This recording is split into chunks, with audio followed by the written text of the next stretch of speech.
Hello there, and thanks so much for checking this out. I'm coming to you from my home studio in Chicago, Illinois.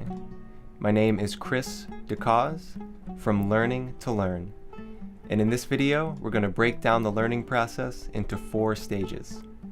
After that, we'll discuss how to move from one stage to the next as quickly as possible in an effort to increase the speed of the learning process and achieve our goals faster.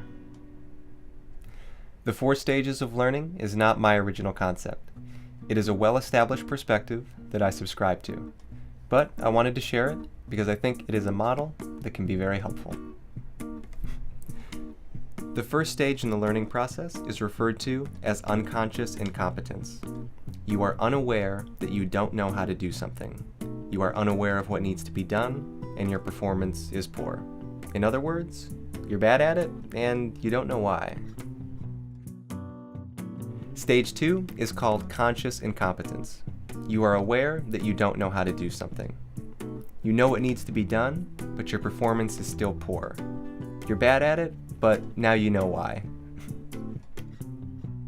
Stage 3 is called conscious competence. You are aware that you know how to do something. Performance is good, but it takes effort. You're good at it, but it's difficult. And lastly, stage 4, unconscious competence. You are aware that you know how to do something, and it is second nature. You can execute the intended skill with minimal effort and focus. You're good at it, and it's easy. Very cool. Now that we have a framework for the learning process, we can begin to discuss ways in which we can decrease the amount of time that we spend at each stage, thereby increasing the speed of the learning process. Because sometimes our lives can become quickly filled with obligations and responsibilities, which leave little time to spend pursuing personal goals. Improving the efficiency of your learning process will assure that when the time to practice does come up, you'll be ready and be able to get the most out of the time that is spent. Just stay focused, stay engaged, and this process will unfold naturally. Now, one of the most important factors in improving your learning speed is your degree of presence. In other words, your ability to control your attention. Improvement will come slow if distraction is frequent. The new skill you desire requires your full attention to grow. The harder the skill, the greater requirement of attention. But not to worry. New and challenging activities will naturally help to siphon away mental distractions, if you let it happen. So when engaging in your practice, let go of any mental process that does not have to do with the task at hand. Focus on what you are doing at the time, and what is not needed will fade as your attention redistributes itself appropriately. Okay, here's some tips for getting through stage 1. We're bad at it, and we don't know why. The longer one stays in this stage, the higher the chance of the individual denouncing the skill as not useful as the result of frustration. But luckily, the seemingly endless collection of information that is made easily accessible to the masses grants us a variety of ways to quickly and easily pass through this potentially problematic stage in the learning process. If it's a thing, then it's almost guaranteed that there's already books, online videos, and teachers out there. The idea in stage 1 is to experience the new skill without actually engaging in it. Just watch others engage in the skill, online or in person. Read about others' experience in engaging in the skill, or if you can, spend time with someone who has reached unconscious competence with your desired skill. Stage 1 is all about research, so here's a couple things to look for. 1. Look for things that appear easy to you, things that you can immediately understand, or things labeled basic or beginner. These are the first things that you will master. Also, by breaking down the easiest aspects of a skill into its fundamental pieces, we are left with the base mechanics that the rest of the skill operates on, which, moving forward, is very, very useful. And 2, things that you don't yet understand but are attracted to. These are the things that will keep us motivated as we explore the basics. This is the carrot at the end of the stick, the mystery around the corner. Okay, now that we've done some research on our new skill, and we have a better idea of why we're not good at it, we can move on to stage 2 and start actually practicing and engaging in the new experience. Depending on the overall difficulty of the skill, this can be a lengthy stage, and the bulk of the real work is done right here. The chances of frustration in this stage are high, because the chance of failure is highest when you're first starting a new practice. And failure, as you probably know, can be a little demoralizing. So, the focus in this stage is on patience. It is ideal to do what we can to minimize failure in this stage. Although, failing is good, because it means that you're trying something that you don't already know how to do, and knowing how something went wrong gives you useful information on how it could have gone correctly.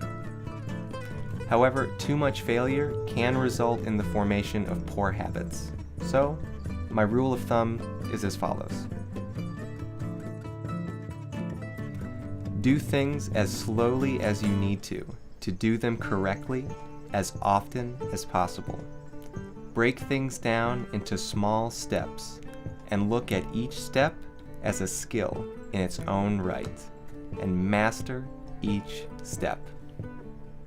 Slower is faster. There's no hurry. Take all the time that you need. Now, nothing quite wards off frustration like a good old-fashioned feeling of victory. You can increase the frequency of this feeling by setting smaller and smaller sub-goals that become easier and easier to accomplish. Honestly, it's going to take more time and effort to tenaciously pursue a skill directly than it would be to break that skill down into small, easily achievable steps and spend the time to perfect each step. Of course, it does seem a little counterintuitive to spend time away from the main goal. However, that time spent away from the main goal, focused on a smaller aspect of that goal, gives the brain more information, samples, and experience to pull from when you try to accomplish that main goal. And I can't stress this enough.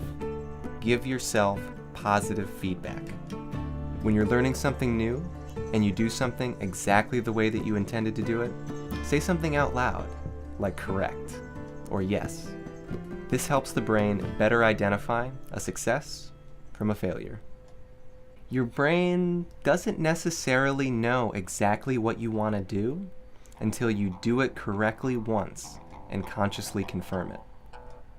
Do this as often as you can remember, and your instances of success will noticeably increase. Also, try to look for skills that are similar to your desired skill. Skills that are similar and easier, and skills that are similar and harder. And always be on the lookout for lessons and skills in other areas of your life that you can apply when learning your new desired skill. Of course, as well as the reverse. Observe how you can apply your new skill to other areas of your life. All of this is in an effort to give the brain plenty of good samples, good experience, so that it can effectively work out how to accomplish our goal and get us to the next stage. Pay attention, go slow, and be patient. Continuously point your brain in the right direction. Your brain is doing the hard work. You just have to help guide it. Okay, now that we've done all the work required to learn our new skill and use it successfully at least once, we can move on to stage 3, conscious competence, where we're pretty good at our new skill, but it's still hard. It still takes a lot of our attention. At this point, we want to do what we can to ensure that we can use our new skill successfully and consistently without failure. The focus in this stage is on repetition.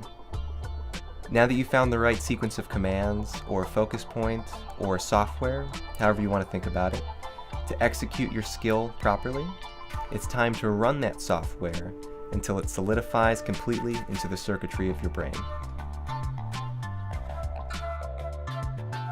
The more you succeed at your new skill, the greater level of detail that you will be able to observe. With repetition over time, you will naturally make subtle changes in your technique that will result in success with less effort and more freedom.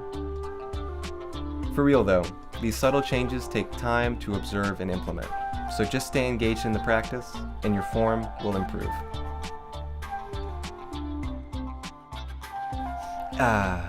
We've done it.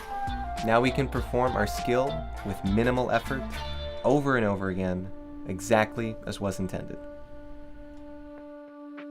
It will feel as if the whole of the learning process that led you to the mastery of your new skill has coalesced into a single button that, when pressed, perfectly executes the new skill. No thought, no work, no frustration, no focus, just click, press the button.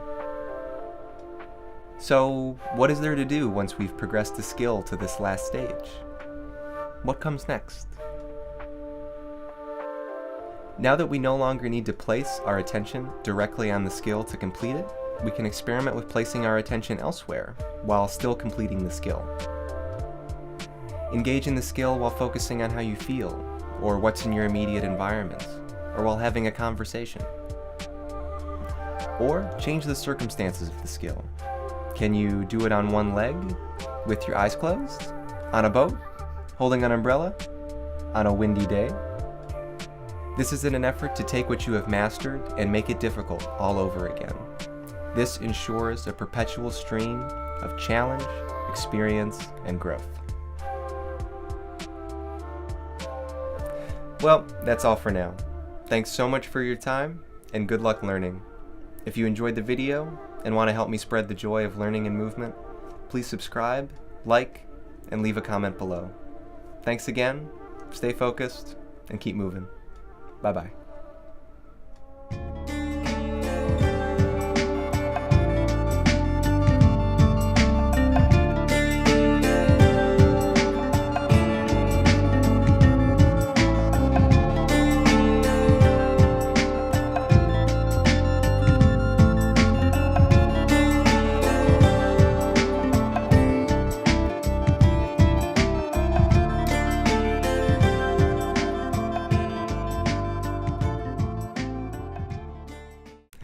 At this point, we want to, for real now, for real though,